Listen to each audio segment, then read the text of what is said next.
Under Aarhus Festuge åbner Ares dørene for en anderledes koncertoplevelse. I Kunstmuseets auditorium er 3 kunstnere fysisk til stede, mens der på store skærme bliver livestreamet fra USA, Canada, England og Australien.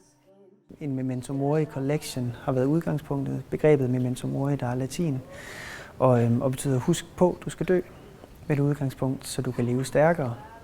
Og det her det sådan, var tænkt som en række dødsbilleder, hvor det sådan, dem, der har lavet og deltaget heri, har fået døden som tema for det, der skulle laves.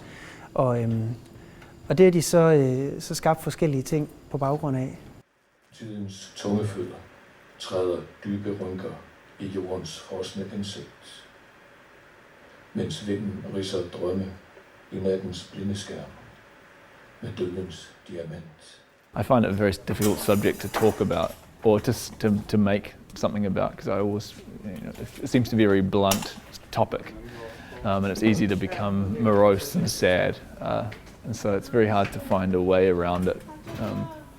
So the song I did tonight it's not really about death. It's about death, the death of your values rather than death of a person.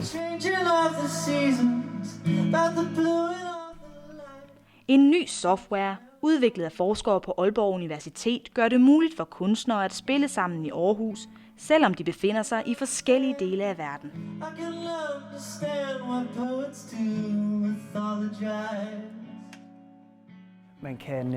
Man kan bringe folk sammen fra forskellige dele af verden i en live-koncert. Det der med at kunne tage folk ind, som ikke nødvendigvis har mulighed for at komme til Aarhus, men alligevel kan deltage i sådan en samlende oplevelse.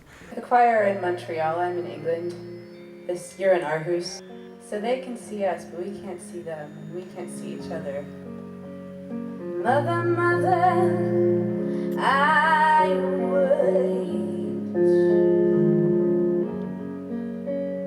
Father, father, don't you feel?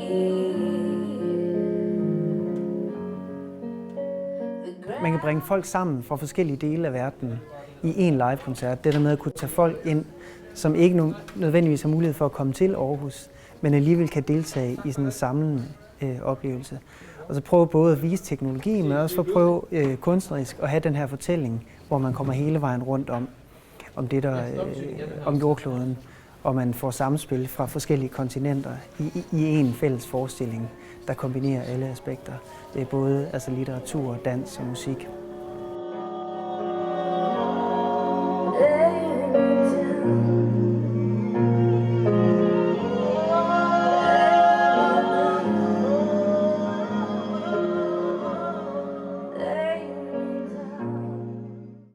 Setup'et giver de 8 involverede kunstnere nogle helt særlige arbejdsbetingelser.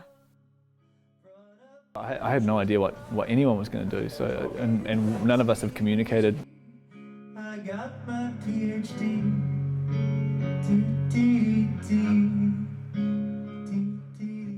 None of us have even met, and we probably never will. So it was just kind of a neat, but quite mute experience where you couldn't talk to anyone.